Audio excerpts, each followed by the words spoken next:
Walang pinoprotektahan, walang kasinungalingan, serbisyong totoo lang. Sa Maaksyong Rescue ngayong gabi, 3 kwento na may kinalaman sa epekto ng alak. Tao mo gawin sa akin yan? Ay, hindi na po niya pa ako. Hinagis po niya ako doon sa may pintuan namin. Isang misis, pumutok ang noo. Matapos umanong, ihampas ni mister sa pinto ang kanyang ulo. Papatayin kita. Sabi ko sa kanya, tama na. Sino sa inyo nakainom? Pareho kami dalawa. Isang motorsiklo sumalpok sa SUV. Ang sugatang rider, di umano'y lasing. Nakakita naman po ko sa kanya ng laceration o yung hiwa po. Under po siya ng influence of alcohol. At isang lalaki, sinaksak umano ng sariling kapatid. Ikatutuwa mo ba itong ginawa sa akin na to? Walang anak. Ikatutuwa mo to? Ako naman, Arnold Clavio. Oras na ng totoong drama at aksyon dito sa Rescue.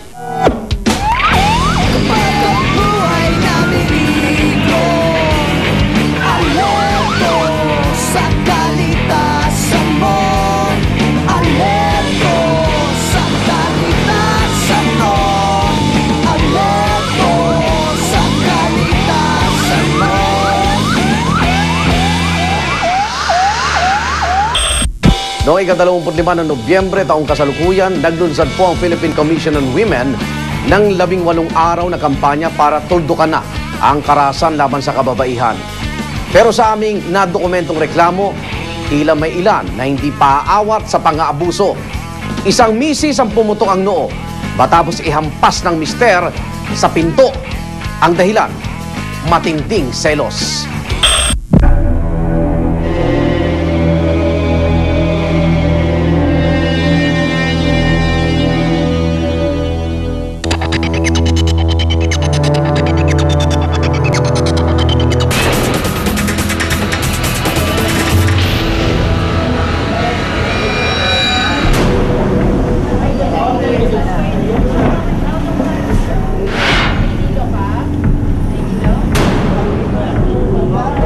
Habang nasa patrolya kami, tumatawag sa amin yung dish officer namin na si Ato na may babaeng duguan sa hospital. Ngayon, ang sabi ng dish officer namin, puntaan namin sa hospital.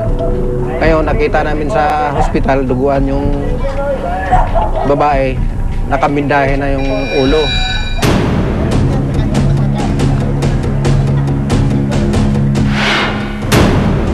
Ngayon, tinanong namin yung asawa kung ituloy niya yung demanda tungkol doon sa asawa niya.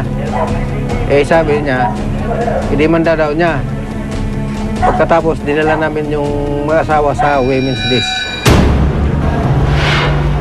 Dumating yung mga bantay bayan ng Barangay Aliso 1158, dala nilang mag-asawa na si Lourdes saka si Ventura. Ay, hinila po niya pa ako. Hinagis po niya ako doon sa may pintuan namin. Hinila yung paa nyo, kaliwa o kanan? Lahat din, ito yung dalawa, hinila niya. Ibig sabihin dalawang kamay? Dalawang kamay, kaya ako umawak Nung na ako hinila ka, anong sabi niya? Papatayin kita. Sabi ko sa kanya, tama na. Ngayon, ayon kay Lourdes, nung in-interview ko, hinila doon yung paa niya, papaakyat siya. Paghila, sabay lalabag sa kanya sa pintuan. Hindi na siya hinimatay. Tinawag pa nga siya doon sa nakatira sa amin. Sabi niya, kuya, tama na. Wala, sabi niya, patayin ko to. Wala kayong pakialam dito, papatayin ko. Ang sinabi ko na lang nga, tulong. Sabi nung pagsan kong tulong, wala na akong alam. Amin. Sinabi mo nga, sa lang kasi hindi ko sinasalita. Eh kung hindi ako humingi ng tulong, papatayin talaga ako niyan.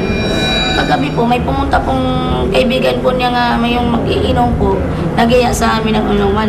Nagsisilos po siya doon kasi araw-araw po pa doon. Dahil sa selos. Dahil po sa selos. Kaya, Ano sinabi sa inyo? Anong uring pagsiselos sinabi sa inyo? sabi niya sa akin nga, araw-araw ko doon kayo kainuman. Pues pag araw-araw doon kayo kainuman, pagpila-pilahan na po daw ako. Sabi ko gano'n sa kanya, huwag ka naman magsalita ng kanya, tama-tanda na ako at igala mo naman Pagpila-pilahan ako. daw kayo. Pagpipila-pilahan daw Ilan ako. po ba yun? Eh, dalawa lang naman ho eh. Ito lang naman ang kaibigan na ito. Ito kapitbahay lang po nila eh. Ngayon kuya, alam niyo po yung dahilan, ba't naparito kayo? Dahil kayo ng Bantay Bayan. Sa ginawa niyo sa misis niyo, may batas tayong tinatawag dyan, yung Republic Act 1962. Violence against women yan. Ang tatlong beses na po pumunta dito. Every December naman. Every October, nung nakarang October, ito tanggal yung ngipin ko, pumunta na po dito, duguan po ako. O anong nangyari po? Hindi ko tinutuluyan kasi naawa ko sa kanya dahil Ngayon mga anak ko po, kayo. tatanong ko kayo. Kasi ginawa sa inyo ng mister nyo. Tutuluyan ko sa ito, pakulong ko sa dahil wala eh. Ang pinagbabantan niya sa akin, papatayin daw niya kami mag-iinay. At papatayin daw niya ako, bibigtihin daw niya ako. Nitong pangatlo na talaga, hindi niya na mapapatawad dahil talagang ulo na ang naging pinsala sa kanya. Di ba sabi ko sa iyo na maghiwalay na tayo? Bakit hindi mo ginagawa? Akong papalayasin mo sa pamamahay ko, hindi ko nalayas. Pagkikita na nakakatira sa atin. Sino sa inyo nakainom? Pareho kami dalawa. Wala, siya walang usap, basta manapak na lang diretso lang. Manapak umabot mo. sa ganyan. Ayan tulad ang nangyari kay Lisa. Lagi ko ako pinapahiya niyan kahit sa... Ipapahiya talaga kita, kay lagi mo kami pinagkakaitan. Malupit ka sa amin. Sa barkada, maganda ka. Pagdating sa pamilya, malupit ka. Hindi yun. Pamikausap lang ako, Hindi ko sasabihin mo kayo lalaki ko. pinapabayaan. Ulul, hindi mo nga kami pinabayaan. Kanina hindi ako nang... Pero sa lahat ng pagkakataon na lagi mo akong pinapahiya, napupundi na ako kanina. Salamat, napupundi ka na pala, salamat.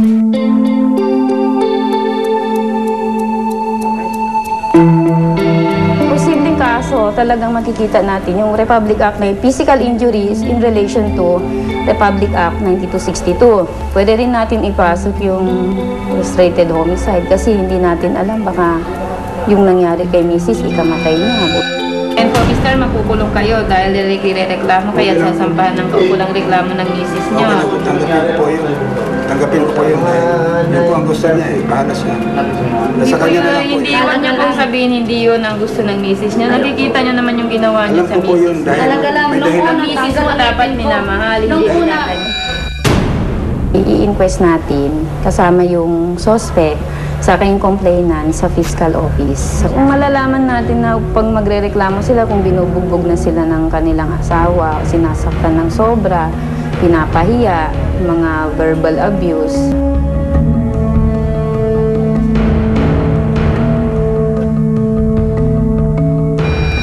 Nakakalungkot lang, iniulong po ni Lordesita ang kanyang reklamo sa kanyang mister. Kinabukasan, para sa mga kababaihan, maaari kayong makiisa sa kampanya ng Philippine Commission on Women at Men Opposed to Violence Against Women Everywhere o MOVE para matigil na ang karasang ito laban sa mga kababaihan. Ikatutuwa mo ba itong ginawa sa akin na to? Wala nga na ako. Ikatutuwa mo to? Basta alam ko naman eh. Yung asawa mo, pagbawalan mo yung asawa mo. Wala ka sa kinang. Pero, nagtakamali ka. Ikaw ang sumugod.